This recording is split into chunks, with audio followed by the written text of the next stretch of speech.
Yo, what is good, YouTube? Welcome back to another JC2K video. In today's video, we're going to be talking about the best cards to buy at each position here in NBA 2K25 MyTEAM. Now, every single card on this list, with the exception of a few, are like 500 KMT plus. I mean, these cards are really expensive, and so that is something that I think is important to keep in mind, is that a lot of these cards are pretty unattainable for a large portion of the community. Honestly, it's one of my biggest issues so far with NBA 2K25 is how tough the market is to use to get truly like the best of the best cards.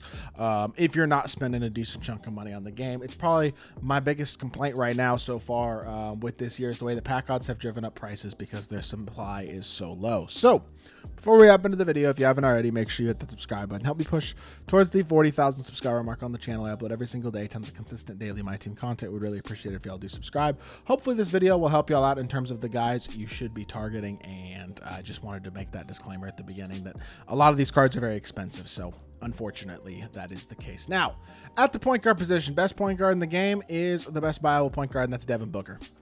Now, he's expensive. Wow. He might not be quite as expensive as I thought. If you can get this card relatively affordably, that is a steal. I know there's 49 minutes left on this one. I would assume he still winds up going for probably 700 KMT. Booker is just the most complete point guard in the game in terms of his offensive ability and his size at 6'6", good slasher, very solid defender. Now, is he the most complete statistical point guard? No, not really. But he's got great size, an absolutely elite fade, great movement, elite release. Just offensively, he's the best point guard in the game without a doubt. And his size at 6'6" plus capable defense creates a card who is, in my opinion, definitely the best point guard in my team. Now, number two, second best point guard. I would have said Dwayne Wade. I'm not saying D Wade anymore. In fact, D Wade's not in the top three here for me right now, simply because I just don't like his release very much. Ja Morant, who's not even on the auction house right now. Card is apparently extinct as of now, but yeah, Ja's still an awesome card. He's 6'2". He's also super expensive. He's got a fast release, exceptional slasher. Not as good defensively because of the size as Devin Booker, but he's got pretty good stats in his own right. 97 speed through ball, 95 agility, 98 vert, 80 strength. Really isn't bad either. Ja's really good. He really is. He's very good. And there's very few point guards in my team that can give you the amount of slashing that he gives you. Plus, he gives you an exceptional release as well and is solid defensively. Really good card. And the other top three, in my opinion, PG, is this Gary Payton card, who is probably a little more affordable than John Booker on average, but still very expensive and still very good. Has a nice release, solid slasher, but defensively is where he makes his money. 99 steal and perimeter, 87 interior, 86 strength, 86 vert, 95 speed to a ball, 98 agility. He is a nasty card and a truly elite option at the point guard spot. Would definitely put him at number three. Shooting guard position starts off with brand new card, Mr. Dr. J, who I do actually have one of the very best cards in the game. He's an absolute dog. He's an exceptional shot creator, has really nice sigs, great fade, really good release, and he's versatile and elite defensively. 93 strength is kind of the cherry on top as a shooting guard. Gives him more interior versatility than the majority of two guards in the game, and overall another really good card. I just think he's the best shooting guard in the game for sure. Now, there are two other really good shooting guards. I think y'all can probably guess who those guys are. Number one, Paul George. Very good card. Also currently extinct on the auction house. Similar statistically to Julius Erving in that he does everything exceptionally well. His movement isn't quite as good as Dr. J's. That's the main thing that I think separates those cards, but his badges are insane. He's 6'8" at shooting guard, has a really good release. Still a truly top-tier exceptional card, and number two ain't too bad at shooting guard. Number three, also from the Ironclad set, Scottie Pippen. One of the best 3-and-D cards in all of my team. Elite release, very good slasher, exceptional defender. Similar to Paul George, not much of a shot creator. In fact, he's definitely a worse shot creator than Paul George is, but I think he's a dog in his own right and have no issues whatsoever putting him at the number three spot. Small forward position, number one is going to be, unsurprisingly, the best small forward in the game is still LeBron James. He is almost extinct in his own right. In fact, I mean, this card's rare, but he's also the most expensive card in the game right now. Stat-wise, though, he's unbelievable. He still has an argument for best card in the game, honestly. He's insanely fast. His animations are incredible. 94 vert, 90 strength. Elite defender, elite size, elite player build, elite badges across the board. Can get up to 38 total badges on whatever tier you want. He is an absolute dog with really no real flaws and an elite release this year. LeBron is just quite simply that man. Number two small forward is not worth paying for, but still very good. Archer, move. My dog is getting in the way again. He has really wanted to be a part of things recently when it comes to videos. He's bumping into my mic stand. Sorry, y'all. Point being, number 2 is this KD card. KD's way too expensive in my opinion for how good he is. I still think he's a very, very good card.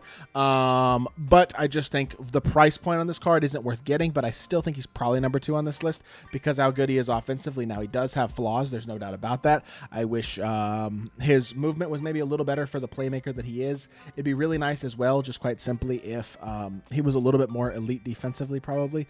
But overall, still has really nice animations, an elite jumper. Elite shot maker in general, very good slasher, elite size is 6'10", a small forward. Just a really good card. Needs a lot of badges, to be fair, as a base card. I mean, in terms of just upgraded badges on lower tier silver and bronze badges, a couple things added as well. Still think KD's really good, though, and I'd put him at number 2 at small forward. And the number 3 is probably, I would think, of the most affordable card in this list, or at least one of them, and that is Diamond OG Anunoby, who is also somehow extinct. People really didn't open these NBA's backpacks very much. This card hasn't even been out for a week, and he's not in the auction house. Again, like I said at the beginning of the video, supply and demand. The pack odds are bad, therefore the supply is low. The demand is high, therefore cards are expensive. That's the problem. Plain and simple. If pack odds were better, cards wouldn't be as expensive as they are right now. OG's a great slasher, really nice release, really versatile defender. He's just your stereotypical Elite 3 and does everything well, off challenger, on-ball menace. I like him better than Andrei Kirilenko because I think he's better athletically than AK, and I think, honestly, his release is a little easier to green. AK's release is also super fast, but I feel like it's not as green. Either way, OG's a really good card, and I have no issues whatsoever putting him in number 3. I think he's an absolute dog, and if he was on the auction house more often, he's pretty affordable. But right now, he's not on the auction house at all. Power forward, number 1, Paulo Banchero. That man, Paulo, is still going for 450, 500,000 MT, and for good reason. He can get every single badge in the game on whatever tier you want, literally every single one. Statistically, he does everything exceptionally well, has a great release. Is he the best shot creator in the world? No, not particularly, but overall, he is an exceptional card and 100% one of the best cards in the game at his position, period. So would easily put Paulo as the number 1 power forward in the game for me personally, and one of the best cards in the game is what I intended to say. Second is Jaren Jackson Jr. from this top of the class set. Power forward, center, either one. He's incredible. I'm putting him at power forward here. Looks like he's a little cheaper. I mean, if you can get this card for around 350K, that's actually kind of a steal of a deal. I know that's a lot of MT, but for how good he is, elite release, great slasher, solid slasher, I should say, exceptional defender, very good speed for a big, 90 strength, 95 stamina. More of an inside than Paulo, not the shot creator that Paulo is, but an exceptional defender, offset shot specialist, as well as posterizer and rise up an aerial wizard. Helps him out athletically. I think he's a very good card, and a fully badged Jaren is still one of the best bigs in all of my team, so really, really good card. Next up, at number 3 at the power forward position, y'all may say I'm a little low on him. I don't think so. Giannis, very good card, no doubt about it. I do not think, me personally, I would pay the price he's going for, considering guys like Paulo and Jaren are, in my opinion, a little better. The reason I put Giannis this low is because, again, the 3-ball rating isn't super high, and I don't personally believe that his release is all that great either. He's maybe the best defensive card in the game, though, in terms of just overall versatility. He's a great, great athlete, gets incredibly glitchy animations, and has very complete badges as well. The one problem with Giannis is the fact that I don't love the release, and that's why he's at number 3 at power forward. And then the center position, number 1. David Robinson from the stealth mode drop. Another very rare, very expensive card, but another very elite card nonetheless. A ton of defensive badges, posterizer, rise up as well. Very solid shooter with a pretty darn good release for a big. And I think his inside big ability plus having a very nice release is a big deal. Makes him, in my opinion, the best center in the game, although not by a ton, because there's 2 other centers that have come out this week. One being Joel Embiid at number 2, who's also really, really good. 7-foot wingspan, 87 3-ball, 85 standing and 75 driving dunk, 91 block, 97 interior. This card, if you can get him relatively affordably, is amazing, but there is no real relative affordability to a guy like Embiid. Like, he's just going to be 800 KMT, just like a lot of these big diamonds, and pretty much most of them. And Embiid, amazing card, very expensive, just like David Robinson is. And then more affordably, not quite as good, but still very good in his own right, is Miles Turner. He's not cheap, but he is more affordable than the other guys. Probably can get him for 250, 300,000 MT. And he's got a very nice release in his own right, very good finisher, elite defender as well, and has pretty good speed at 80 speed. I don't think he's quite as good as a D-Rob or a Joel Embiid, but he's not super far behind. He's an elite defender in his own right, and he's got an awesome release as well. Still one of the best bigs in my team, and still a very, very good card. So with that being said, that is going to do it for this video. Hopefully it gave y'all a good list of players to work with, and hopefully you're able to get some of these guys on your squad if you don't already have them. If you did enjoy the video, make sure you hit that like button, leave a comment, and subscribe. I'll be back with more 2K content very, very soon, and I appreciate y'all. Peace.